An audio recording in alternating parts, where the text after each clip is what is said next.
하나의 부동산을 여러 사람이 나눠 갖고 있을 때 이걸 어떻게 정리해야 하는지 묻는 분들이 많습니다. 원칙적으로는 서로 합의해서 나누면 가장 좋죠. 하지만 말이 쉽지 각자 생각이 달라서 합의가 안 될 때가 더 많습니다. 이때 결국 법원에 분할해 달라고 소송을 하는 건데요. 이걸 공유물 분할 청구 소송이라고 합니다. 소송을 하려면 먼저 소장을 내야 합니다. 어떤 부동산이고 누가 얼마만큼의 지분을 가졌는지 그리고 어떻게 나누고 싶은지 구체적으로 적어야 하죠. 법원은 기본적으로 현물, 그러니까 땅이면 땅, 건물이면 건물 자체를 쪼개서 나눠주는 걸 원칙으로 봅니다. 이걸 현물 분할이라고 해요. 그런데 아파트 한 채를 어떻게 쪼개겠어요? 사실상 불가능한 경우가 대부분이죠.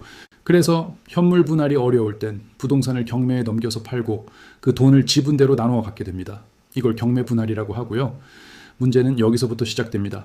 내 지분은 조금인데 상대방 지분이 훨씬 많다거나 나는 팔기 싫은데 다른 사람이 팔자고 소송을 걸어오면 정말 황당하죠. 하지만 법원에서 경매로 팔아버리라고 판결이 나면 내 의사와 상관없이 강제로 권리가 정리됩니다. 그래서 이런 소송이 들어오면 처음부터 신속하고 정확하게 대응하는 게 정말 중요합니다. 저는 변호사 일을 하면서 동시에 공인중개사 자격도 가지고 있다 보니 이런 부동산 분쟁을 볼 때 법적인 권리관계만 보는 게 아니라 계약 구조부터 등기 부등본까지 꼼꼼하게 다 뜯어봅니다. 마치 의사가 환자를 진단할 때 아프다는 말만 듣는 게 아니라 엑스레이도 찍어보고 피검사도 해보면서 어디가 어떻게 잘못됐는지 정확한 원인을 찾는 것처럼요. 법률 문제도 마찬가지입니다.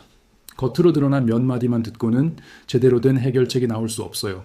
사실관계, 시점, 증거, 절차를 하나하나 다 맞춰봐야 비로소 어디서부터 단추를 끼워야 할지 답이 보이기 시작합니다. 저희는 단순히 소송에서 이기는 것만 생각하지 않습니다. 소송은 끝이 아니라 시작일 뿐이니까요. 특히 돈 문제와 얽힌 민사사건은 판결문 받아봐야 뭐 하겠어요. 실제로 돈을 받아내는 게 중요하죠.